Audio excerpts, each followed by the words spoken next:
आज है विश्व पर्यावरण दिवस, वर्ल्ड एनवायरनमेंट डे। इस मौके पर एवेंडस ने एक रिसाइकलिंग पर बड़ी दिलचस्प रिपोर्ट जारी की है और इस रिपोर्ट में क्या कुछ खास बातें आई है, ये बिजनेस कितना बड़ा है, रिसाइकलिंग को लेकर कितना फोकस है, इन सब पर हम आपके सामने कुछ डेटा और इन्फॉर्मेशन रखना चाहते हैं।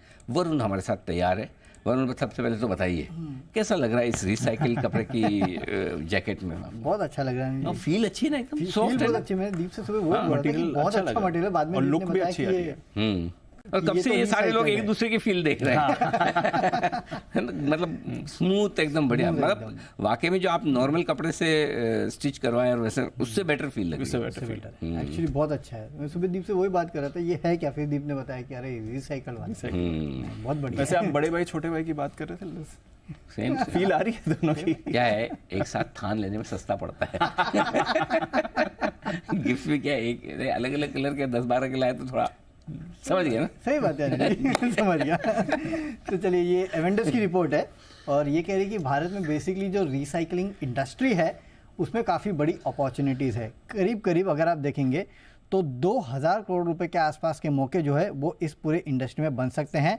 खासकर प्लास्टिक, ई वेस्ट और बैटरी रिसाइकलिंग जो है ये सेगमेंट काफ़ी बड़ा रह सकता है। इनका कहना है कि 2018 में अगर आप देखते तो कुल मटेरियल जो है उसमें से करीब 9% के आसपास रिसाइकल मटेरियल यूज़ होता था।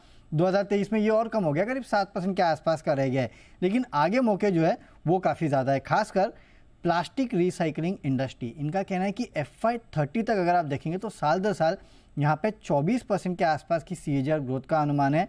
करीब 1020 करोड़ के आसपास पहुँचने का अनुमान ये लगा रहे हैं। और मैं कुछ रिपोर्ट पढ़ रहा था जहाँ पे ये इंडस्ट्री का साइज़ फिलहाल 230 करोड़ के आसपास का है।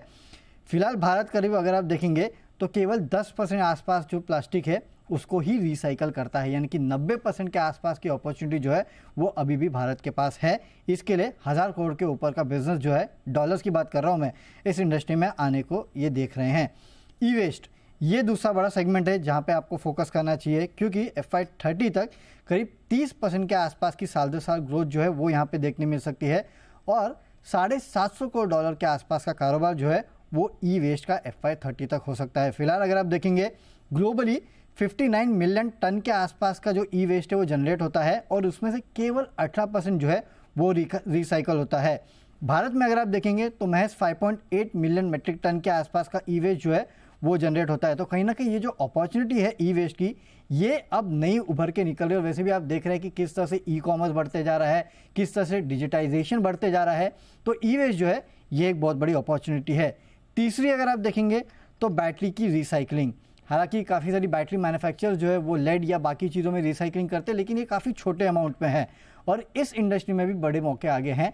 10 गुना ये ज़्यादा बढ़ सकते हैं। फिलहाल अगर आप देखेंगे तो करीब बहुत छोटी इंडस्ट्री है ये, लेकिन FY30 तक अगर आप देखेंगे तो इसका साइज़ जो है $200 करोड़ के ऊपर भी जा सकता है। ये इस रिपोर्ट का कहना है। जाहिर सी बात है, ये रिपोर्ट हाईलाइट कर रही है कि कहीं ना कहीं पॉलिसी का सपोर्ट मिल रहा है। नो डाउट पॉलिसी का सपोर्ट और चाहिए, लेकिन साथ ही साथ ये कह रहे हैं कि इन्वेस्टर्स और साथ ही साथ अगर आप देखेंगे तो ग्राहक, ये जो सस्टेनेबल कारोबार है, हम जिसको ESG भी कहते हैं, उसके ऊपर ज़्यादा फोकस कर रहे हैं। और कहीं ना कहीं ये जो एक इन्वेस्टर या फिर कस्टमर का पुश है इसके तरफ, वो शायद इस पूरे इंडस्ट्री को और आगे बढ़ा सकता है। इसके लिए भी आपको इस इंडस्ट्री को कहीं ना कहीं नज़र में रखना चाहिए।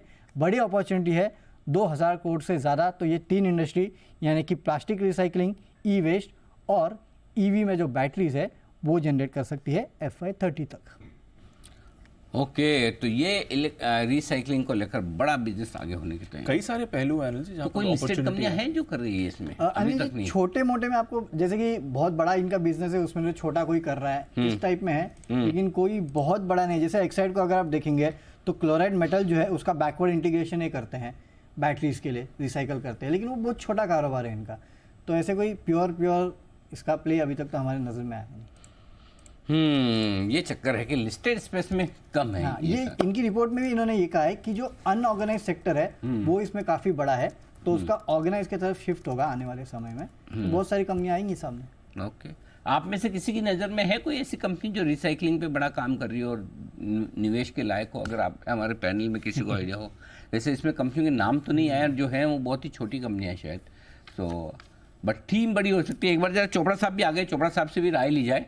चोपड़ा साहब स्वागत है। नहीं, अच्छा, चोपड़ा साहब आने बाकी हैं। सुदीप शाह साहब आए आज। अच्छा, सुदीप जी है। सुदीप जी से राय ली जाए। सुदीप जी बताएं सर, रिसाइकलिंग कुछ बड़ी थीम बन सकती है निवेश के लिहाज से?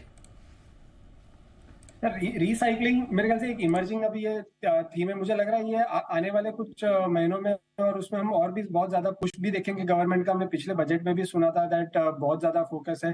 तो मेरे ख्याल से एक कभी एक नेसेंट स्टेज पे, बट आने वाले कुछ सालों में हम ये देखेंगे कि इसमें एक अच्छा निवेश का मौका भी मिलेगा और धीरे धीरे कंपनीज आएगी तो इसमें, बिकॉज अभी मेरे ख्याल से बहुत ज्यादा कंपनीज ये स्पेस में नहीं है।